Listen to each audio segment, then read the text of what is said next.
대출금리가 지속적으로 지금 내려가고 있습니다.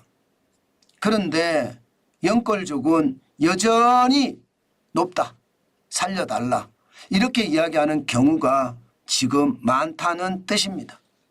실질적으로 한번 보실래요? 실질적으로 한번 보시면 지금 가계대출 가중평균 금리가 2월 달에 4.49로 떨어졌습니다. 많이 떨어졌죠. 예, 이게 2022년 12월만 하더라도 5.64%였거든요. 2023년 12월에는 4.82%까지 떨어졌던 게 지금은 4.49%까지 떨어졌습니다. 그러나 여전히 말입니다.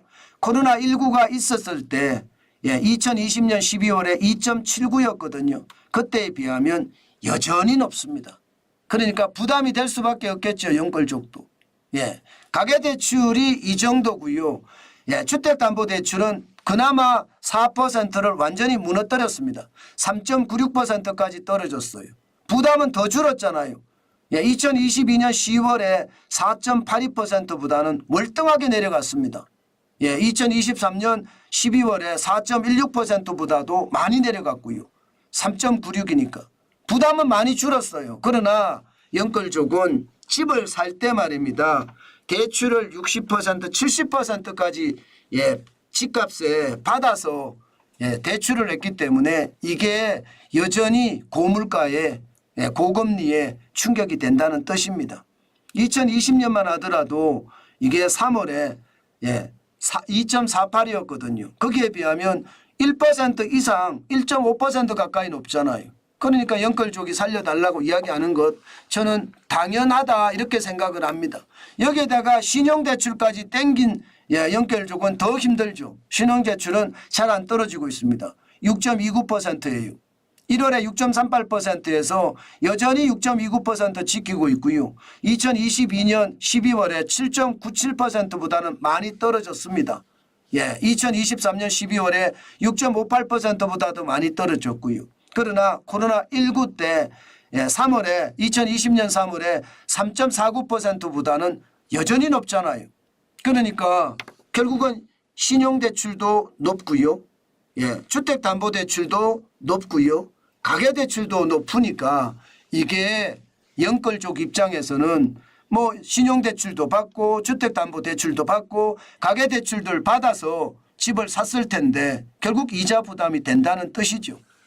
저는 영끌족 지금 정환진 TV를 보고 계신다면 저는 그 말씀 드리고 싶어요. 기왕 집을 샀으면 다시 되팔지는 마십시오 하고 말입니다. 대신에 투잡을 하든 쓰리잡을 하든 포잡을 하든 어떻게 하든 버티십시오. 저는 그 말씀 드리고 싶어요. 왜냐하면 영끌 젊은 사람들이 많이 했거든요. 20대 30대 뭐 여기가 많이 했습니다. 그러면 20대 30대 젊습니다. 투잡해도 넉넉하고요. 쓰리잡해도 넉넉합니다. 요즘 같을 때 뭐 인건비가 비싸기 때문에 받는 것도 좋아요. 저는 투잡, 쓰리잡, 포잡도 하는 것 저는 생각해보고 그렇게 움직였으면 좋겠다. 그 말씀 제가 꼭 드리고 싶네요. 중요한 것은요. 여러분 일하고요. 일하면 분명히 기회가 생긴다고 생각합니다. 영끌족이 만약에 정환진 TV를 보고 계시다면 저는 투잡이든 쓰리잡이든 포잡이든 해서 버텨라. 그 말씀 꼭 드리고 싶습니다. 영끌족은 이 정도로 하고요. 기업도 사실은 아직은 문제예요. 왜냐하면 기업 대출도 보면 여전히 높거든요. 5.03%입니다. 2022년 11월에 5.67%보다는 낮아졌습니다만은 2023년 12월에 5.29%, 2024년 2월에 5.03%. 과거에 비해서 뭐 굉장히 많이 낮아졌다고 이야기는 하지만 이게 코로나19 이전이나 그때보다는 많이 높아졌기 때문에 기업들도 지금 고난의 연속입니다. 경기가 좋으면 이게 크게 문제가 되지 않는데요. 경기가 나쁘니까 이게 문제가 되는 거거든요. 그러면 여러분 이게 일반 예금은행에서 대출을 받았을 때는 이 정도지만 이게 말입니다. 제2금융권까지 확산이 되면 이자 부담됩니다. 영끌족도 마찬가지 부담이 될 수밖에 없어요. 지금 저축은행은요 여러분 대출금리가 12.83%입니다. 대단하죠. 예금은행이 5.04%에 비하면 2배가 훨씬 넘는 금액이고요. 신협도 6.22%고요. 상호금융도 5.74%, 새마을금고도 5.96%입니다. 결국은 말입니다. 기업들이 돈이 없어서 2금융권, 3금융권 간다는 건 더 힘들어진다는 뜻이 되나요? 저는 이런 것을 보면서 사실 경제가 지금 굉장히 어렵구나 그 생각도 많이 하게 되고요. 예, 지금 이대로라면 현장이 점점 악화되는 것도 어쩔 수 없는 사실이 되겠구나. 그 말씀 저는 꼭 드리고 싶습니다. 이게 금리가 낮아졌다, 대출금리가 낮아졌다 해서 경기가 좋아지는 것은 아니고요. 중요한 것은 실제 일자리가 많이 늘어나서 소득이 좋아져야 위험의 어떤 회피가 일어나거든요. 저는 그런 위험의 회피가 빨리 일어났으면 좋겠습니다. 그런데 말입니다. 그런데 이게 대출금리는 이렇게 높은데요. 예금금리는 4% 밑으로 떨어졌습니다. 지금 2024년 2월을 보면 3.63%입니다. 예, 2022년 11월에 4.29%가 일반적이었는데 지금은 3.63%.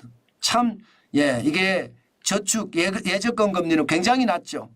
예, 이게 IMF 때는요, 17.98%까지 올라간 적도 있습니다. 예, 17.98%. 예금하면 진짜 돈 벌었다 이렇게 이야기할 정도로 좋았는데 지금은 예금 금리가 굉장히 낮아요. 이런 것을 보면서요. 저는 정부가 관치금융을 진짜 할라치면요. 예금금리하고 수신금리의 차이 말입니다. 이게 저는 여신금리의 차이, 대출금리하고 대출금리하고 예금금리의 차이 이것 좀 줄여주가면서 국민들의 고통을 덜어주는 것 저는 그게 더 필요하다고 보는데 그런 이야기는 참 안 나와요. 그죠? 제2금융권도 마찬가지입니다. 예금금리가 그래도 4% 넘는 곳이 신협이나 새마을금고는 4%가 넘거든요. 그러나 저축은행은 3.92로 굉장히 낮아졌고요. 상호금융도 3.94로 낮아졌습니다. 그렇게 생각하면 신협이나 새마을금고는 굉장히 높죠. 예. 그래서 여러분들에게도 이금융권에 예금이나 적금을 할 때는 4%라는 금리가 좋기는 한데 항상 조심하셔야 될 게 제가 예금자 보호법에 저촉이 되는 그러니까 예금자 보호 한도가 5천만 원이잖아요. 그 안에서 꼭 보시라는 말씀 제가 계속 드리고 있습니다. 예. 그렇지 않으면 그 신협이든 새마을금고든 가서 실제 말입니다. 부실채권 비율이 3% 미만인지 아니면 유동성 비율이 130% 이상으로 높은지 아니면 BIS 자기자본 비율이 8%가 기본이라고 하지만 13% 정도 되는지 그런 것을 세 가지를 확인한 다음에 저는 제2금융권 신협이나 새마을금고에 예적금을 들라 그렇게 말씀을 드리고 싶고요. 만약에 그렇지 못하다면요. 예금자 보호한도 금액인 5천만 원 그것도 이자 포함이니까 내 돈은 4,700만 원 정도만 예적금에 가입하시는 게 좋겠다. 그 말씀 제가 강조해 드립니다.